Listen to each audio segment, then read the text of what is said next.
Vids for friends. Put your hands together. Welcome, Bill Nye. Thank you, Matt.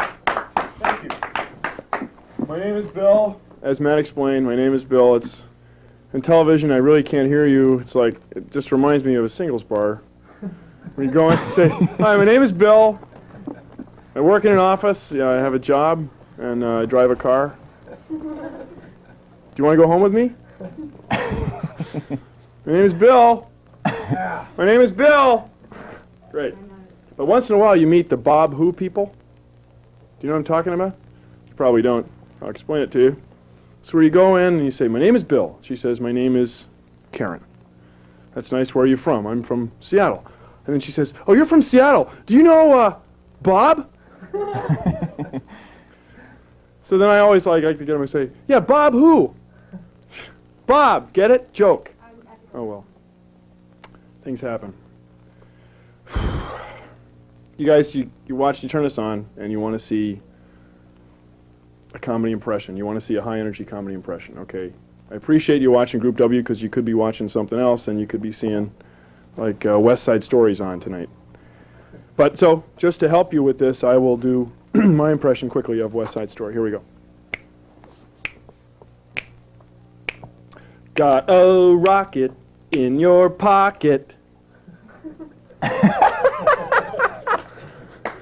It's a real rocket. Kind of small. I don't know, it's just, I had my wallet stolen the other day. Things just are getting hostile for me. Okay, and I used to carry a handgun. I don't know how many people watching are carrying handguns. But I'll just remind you, if you live in King County, where we're broadcasting from, you can't carry a handgun concealed. You can't conceal it. So for a while, I was wearing it around my neck on a chain with like a white turtleneck sweater or something. I'd say, "Hey, it's a medallion, man. Peace." People didn't understand that. You go to a party, and you just carry it, because you can't conceal. You just carry it around with you like you would a purse or something. Hi! Confuses a lot of people.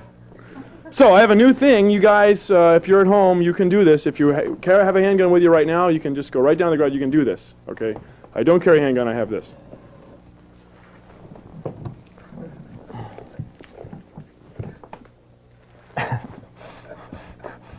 This is a 30-millimeter wrench. It's a Sears Craftsman. I got at the catalog store. Didn't give my name or anything. It's an unregistered wrench. Paid cash for it. Anyway, I'll tell you an amazing thing about this deal. It's guaranteed for life, you know. One of these, that's the guy's life. Guaranteed. I have a Volkswagen Bug, and it has a split case, and you know where the crankshaft penetrates that rear gland, there's that pulley shiv? Sure. This thing fits perfectly. I tried to get that nut off with my handgun, you know. Just tore it to pieces. It was a mess. Now, if you ladies are watching, okay, and you don't want to get so involved, like maybe you're wearing pantyhose or something, I have for you the ladies' model. Okay, you can carry this in your purse. It makes a small hole going in, but man, if it comes out sideways. Picture on People magazine. Now, did you get a shot of this? This is pretty remarkable. How did you land that? I have to want you and Joan and Eddie and Bill and. I call him Joan, Eddie, Bill, Roddy. Yeah, I call him. Pretty tight. I also understand you're a big fan of now James T. Kirk. James T. Kirk is my hero. People ask me about James Why? T. Kirk. Now, what's the thrill? Well, he's the last real man, really. Now, sure. Now, on one of the episodes, I'm sure I saw him eat space quiche. Oh, no. No, maybe on a wimp day he'd have like chicken sandwich and coffee. I don't know if you remember, they had a tribble in it, but he still didn't eat it. I thought I saw it on the button. I thought he reached for the space quiche. That was Turbo Lift, I think. Yeah. Well, you know, the fascination with James Kirk, and I know you do him in your nightclub act. Yes, I do. It's funny you should bring that up. And this is why I brought this today.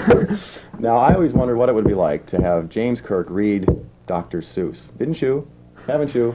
Studio audience, I think, has been burning in their minds. So I think that I would like to. Would you like to hear this? Yeah, I think they would. Imagine, if you will, James T. Kirk, Starship Enterprise, reading to his kids. Do you like green eggs and ham?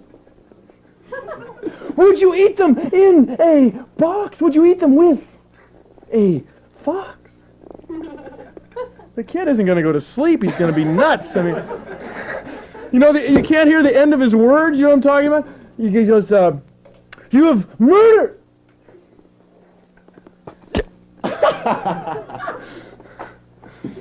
You have killed. If you're lucky, if things are really serious, he'll use his favorite word.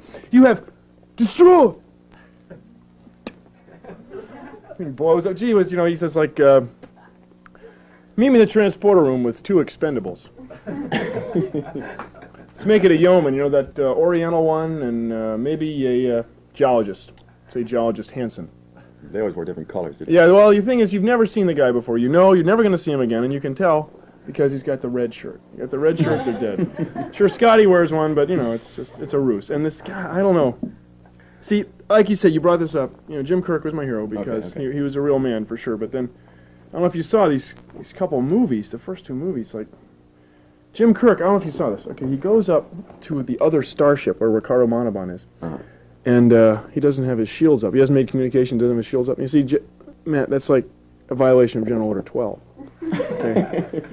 I mean, it would never happen. I mean, Jim Kirk would never do that. Like, if you said to